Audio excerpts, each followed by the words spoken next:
does it make you feel? Honestly, it's amazing.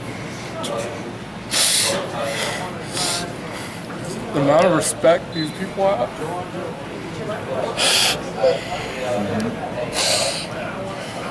For their service members and everything. It was incredible, you know. Being a kitchen sink guy, I mean, every match, I got a puncher's chance in every match. You're one of the most entertaining guys in the country. I mean, you led the country in pins, the NCAA in pins. Where does the entertaining style come from?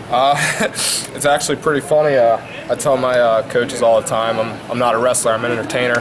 You know, I just go out there, I just try whatever, you know, just try to crowd please. I think that's one of the reasons the sport's kind of going on a decline, is because a lot of people like to hold back, like to win matches 3-1, 3-2, and I just go out there, just try whatever. You know, I try crazy things during practice. I'll drill it. People are like, "Why is Matt, you know, trying that?" You know, I mean, chin whip.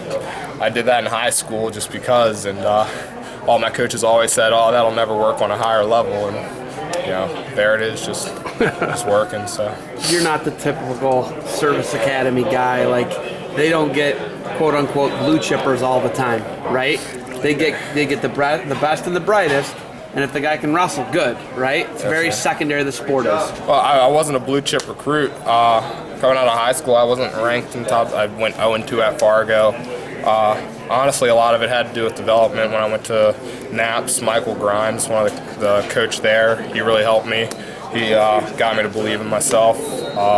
Then coming to the academy, once Lloyd Rogers got there, you know, he helped me believe in myself. After my sophomore year, I realized I could compete with anyone. And it was unfortunate that I blew out my knee my junior year and I wasn't able to wrestle. So coming back off that ACL surgery and everything, you know, just Lloyd being in my corner, Coach Sherritt, Coach Angle, you know, I mean, they put up with a lot with me, and you know, I'm real thankful. Talk a little bit about the challenge of being at a service academy and being a high-level Division I athlete. I live in Colorado Springs, so we see it with the Air Force guys, but you guys have some additional demands at times that have to do with your military training and your academics that might make it a little more difficult to be an All-American in anything.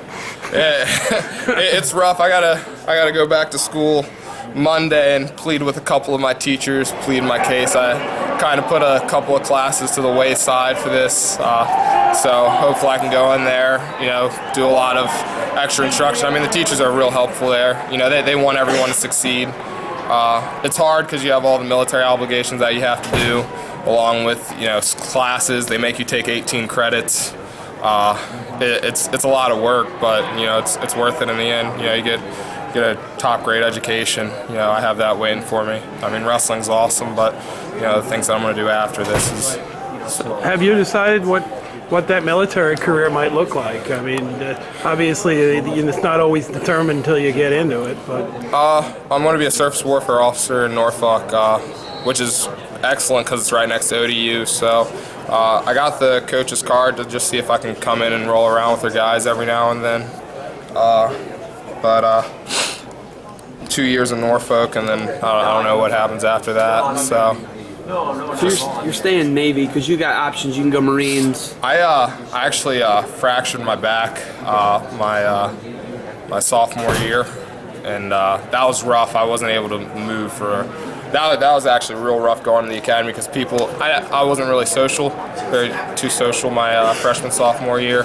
And after it happened, people are just like, "Oh, there's Miller, you know, milking whatever he can." But I had to warm up for 15 minutes before I could get out of bed and stuff.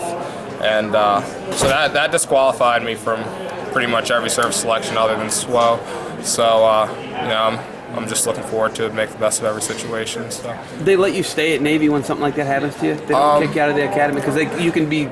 Yeah, if it's so bad, yeah, they can get rid of you. But discharge, general discharge, medical discharge. Yeah, medical. They'll separate you, and most of the time they don't. There's a restricted line, and there's a whole bunch of other options. Most people can go SWO, so they try. After they get you, they figure they have the cream of the crop.